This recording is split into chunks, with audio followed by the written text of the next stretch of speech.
Hello world and all who inhabit it, my name is Jessica and I have an announcement. Next weekend I am hosting a double elimination Junior Journey format tournament in our Discord. Also, it's hot and I don't have any of my good equipment right now, so please just roll with this. The tournament will take place Saturday, August 27th at 3 p.m. Eastern. The card pool includes every Yu-Gi-Oh card released up to and in 2011, and the ban list will be the current Junior Journey ban list as it appears on Lyric's Junior Journey Helper website with some alterations. Those alterations are listed on the challenge page for this event, and you can refer to that list at any time if you need deck building clarifications.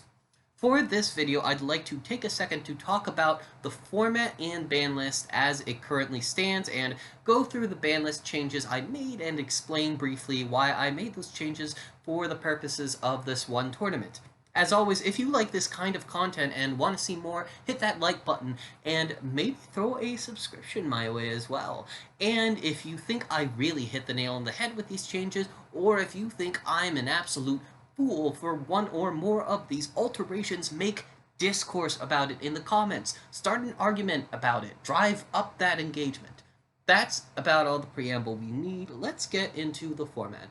So, for a long time, Junior Journey has been a cool, interesting format with one pretty consistent problem. Usually, the best thing you can do to win is build a boring deck consisting of just the highest attack monsters in the format, as well as whatever removal spells and traps work best against the current stable of high attack monsters.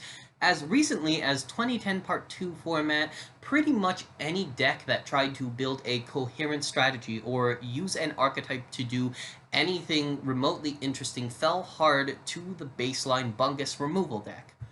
But as of 2011 Part 1, things seem to have changed. A combination of RJ and MBT hitting a lot of the most annoying Bunguses, and the TCG in general rising in power level, created the opportunity for multiple cool decks to have their day in the sun. The last tournament we had on the Discord, at least 4 of the decks I would qualify as cool and exciting and very strong. While only 2 of these decks ended up in the top 4 proper, all of them have absolutely crazy plays and strategies, and honestly any one of them could have taken the whole thing. The decks I'm thinking about are Zombies, Lightsworn, Dark World, and Quick Draw Plants. Now, my excitement for these 4 decks isn't just for the fact that all of them were some level of powerful in the TCG and have managed to make waves in Junior Journey. My excitement is also from the fact that these TCG powerful decks were all allowed to do extremely powerful plays that are specifically only possible in Junior format. Zombies get to use the old reliable of Junior format Despair from the Dark, as well as Endless Decay, a potentially massive normal summon that can be resurrected by Mizuki, summoned with Pyramid Turtle, or searched with Goblin Zombie. Dark World, of course, can just summon Grapha now. Light Swarm has Graganeth, a normal summon that does piercing and is nearly unstoppable if you get 4 Light Swarms in your graveyard. And Quick Draw, which won the whole thing with someone from the Dark as pilot, gets Titanial as a normal summon or an extra option off of Lonefire Blossom. That deck also has Drill Warrior as a synchro that's deceptively hard to out and can recur monsters from the graveyard every turn. Someone used the monster in Game 2 to repeatedly add Tyler the Great Warrior back from the graveyard to his hand, and as far as I'm concerned, that is just cool as shit. So, this is among the best Junior formats there has ever been. There are a lot of decks I'm excited about that can win games, but the format isn't perfect. There are still some problems with the format. Chief among them is the sheer number of stall cards in the card pool. Alongside the decks I've mentioned, we had several people in the tournament essentially playing stall deck-out strategies, which were not as effective at winning games as the aforementioned 4 decks, but did still give competitors quite a bit of grief by dragging out games for hours and pummeling some more experimental decks in a way that wasn't fun to watch.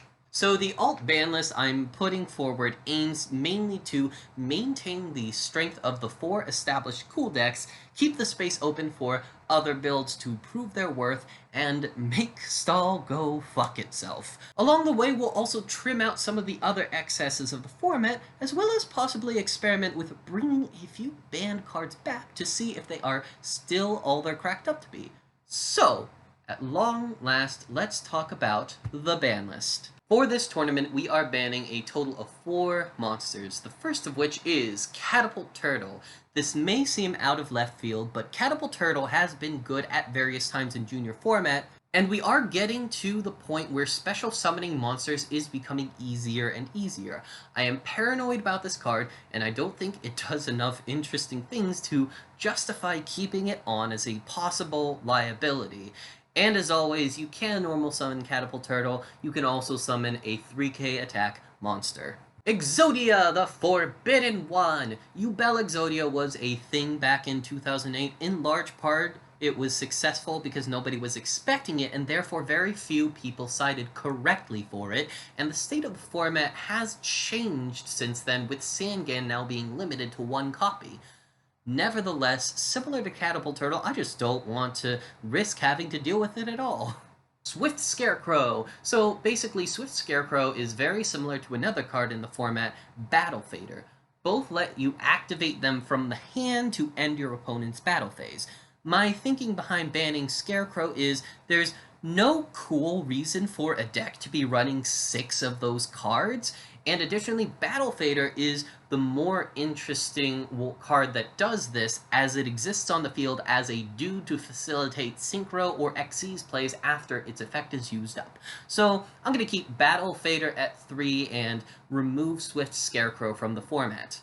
The last monster I'm banning is Volcanic Counter. So one of the reasons Stall was as good as it was at stalling is that it operated on 3 axes. You had the Scarecrows and the Battle Faders as stall cards from the hand. You have spells, traps, and monsters that your opponent sets on the field to stall the game, and then you have stuff like Volcanic Counter, which stalls from the graveyard. The fact that stall can operate on 3 different axes is a problem in a limited activation format. There's a real chance your opponent will have more cards to stall than you have counters to stall. Trying to deal with stall cards from 3 different places is a lot, so I am going to remove the best graveyard stall card from the format. In addition to those monsters, I am banning 2 spell cards, the first of which is Card Destruction. This one is interesting because for a long time, Card Destruction wasn't broken in Junior format, in part because Despair from the Dark has always been a good card here, and if your opponent activates Card Destruction while you have Despair in your hand, you get to just summon it for free. That was a big enough punish that for a long time running Card Destruction wasn't entirely advisable. But as of 2011, it seems that we now have enough ways to break Card Destruction that not even Despair is enough to counter it anymore.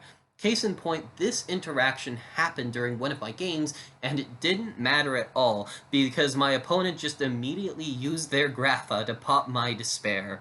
The 2011 era Dark World support makes an absolute meal of card destruction, destroying multiple cards on their opponent's side of the field, and then filling their side with 2 or 3 Graphas. Also relevant to this card is that Kylan's was playing a stall build that aimed to deck out their opponent by resolving card destruction several times, a strategy that is uniquely strong in Junior format because there is no hand size limit. So if you're stuck on a big hand after several turns of dealing with stall, you can find yourself going 10, 11, or 12 cards deep into your deck.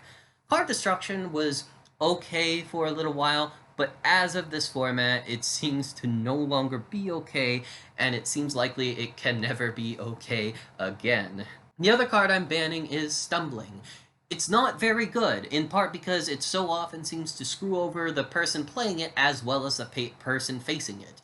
But it's really good at making games run long, and I'm trying to do double elimination here, so we're not dealing with this garbage. That does it for the banned cards. Let's talk about what we limited to one copy. The first one is Earthbound Immortal Kokoraya. Thank you, Google, for that pronunciation. I think the Earthbound Immortals are cute, and while this one is definitely strong, the way you proc its effect is more situational than, say, the Aspis one, and it still loses to any sort of removal card on the field spell, so I am willing to give this a try. Endless Decay! Some might say that this card should be banned because of its potential to have 4k attack on normal summon, and they might have a point, but to be honest, I love this card so much. I love how powerful it's capable of being. I love how it's also balanced by being a bad late game draw. I love that it has a random special effect that synergizes great with the zombie synchro strategy, and I believe at one copy it functions as a big boss monster available for zombie decks specifically, way more than it does as a generic good card. Playing one copy of this without a way to search it is usually not good, and if your opponent spots you're playing zombies and sides in Marionette Might, your big guy becomes possibly a game-ending liability. Also, it's really funny when life point totals get screwy and Endless Decay is summoned with like 22-13 attack or something. We are limiting Meta-Ion the Time Lord. The community has been calling for this card to be banned essentially since the last Junior Journey episode, but now that we do have verbal confirmation from RJ that this is absolutely going to die, I am curious about how it functions in the format as a one-of. I feel confident enough in the ways this ban list has hit stall otherwise to let this off just this once for science. We are limiting Necrogardna. As previously mentioned, I believe a big problem with stall is its ability to function on 3 axes, so here is another graveyard stall card that is getting hit. I don't think there's ever really a cool or fun reason to play 3 Necrogardna, and furthermore, it's a one-of that's incredibly easy to get into the graveyard anyway. You can send it straight from the deck with Armageddon Knight or Foolish Burial, you can discard it, you can tribute it for Yubel. And hey, we seem to be getting to the point where Burial from a Different Dimension is good, so one copy doesn't even need to be one copy. You just have to work harder for it. Another card that was banned that I'm putting at one copy, Ultimate Obedient Fiend. Historically, there have been a lot of busted plays you could do using this card, but the 3 worst ones, which are Skill Drain, Fire Art Kurinai, and Catapult Turtle, are all banned in this tourney. With the power level of the format being as it is, I'm genuinely curious if anyone gives this dude the time of day anymore. In the current format, he does combine well with Forbidden Chalice, but that play is funny enough that I'm willing to let it happen. Our last limit to 1 is Champion's Vigilance. One deck we did not see represented last tourney is Normal Bungus, which is like Bungus but plays primarily normal monsters to utilize stuff like Birthright, Swing of Memories, Heart of the Underdog, and this card. Normal Bungus has oscillated between okay and good as long as Heart of the Underdog has been in the format, and my thinking right now is I don't want to give that deck triple Solemn Judgment now that we are finally seeing cool extra deck things and cool other strategies capable of winning games.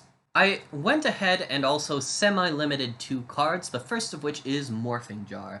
I was going to limit this to further hit Dark World, but in fairness to Dark World, the deck was not able to go the distance last tourney, in part because of how effective Siding Shadow Imprisoning Mirror against it is, and I did just ban the single best card in their deck. So let's give Morphing Jar a try at 2 rather than 1 for now. This card does feel more balanced than Card Destruction anyway, because if your opponent pops the Morphing Jar while it's set, it's such a monumental waste of your normal summon, so there's real risk involved. Plus, Junior format doesn't really let you just set your whole hand on command, and how you use your limited activations before and after resolving Morphing Jar is often an interesting question. I do like him better at 2 than at 3 though. Our other semi-limit is Breannak, Dragon of the Ice Barrier. Keegan of E3 Yu-Gi-Oh! Recommended limiting this card so zombies don't get too out of control, and he is correct that Breannak is a very powerful card that is great in zombies. But we really haven't seen zombies get out of control yet, And I also just cut several of their Endless Decay, so I wanted to give them one more Breannak, because it's essentially the zombie synchro starter card. Syncing a Plagues and Goblin zombie to summon Breannak, searching for Mizuki, pitching Mizuki to bounce a card, and then using Mizuki to resurrect a zombie is a powerful tempo swing that lets zombies compete with the other big boys of the format. And it's also not a sure thing, because any interruption can stop the play in its tracks, and also Breannak's 23 attack stat is a little bit dinky in Junior. I don't think I want to go higher than 2 for now, but I do feel pretty good about giving zombies a second chance to perform this play if their first Breannak gets bottomless. And finally, I am unlimiting Andro Sphinx. The limiting of 3k dudes, in my opinion, made the format more interesting. Even Bungus decks had to get more creative with which Bungus they use to fill out their deck space. But there is one 3k guy who I don't expect to make a big splash in this format no matter how many copies of him you play, and that is Mr. Summoning Sickness himself, Andro Sphinx. There are things you can do with this guy. In 2011 format, combining him with Safe Zone is pretty strong, but I don't expect it to be strong enough to overcome how slow this monster is otherwise. That will do it for the list. As I mentioned, the tournament is Saturday at 3 Eastern Time. I will be streaming the tourney and then posting the stream on this channel, so keep an eye out for when that releases. And if you're interested in joining the tourney, check the links in the description. Thanks for watching.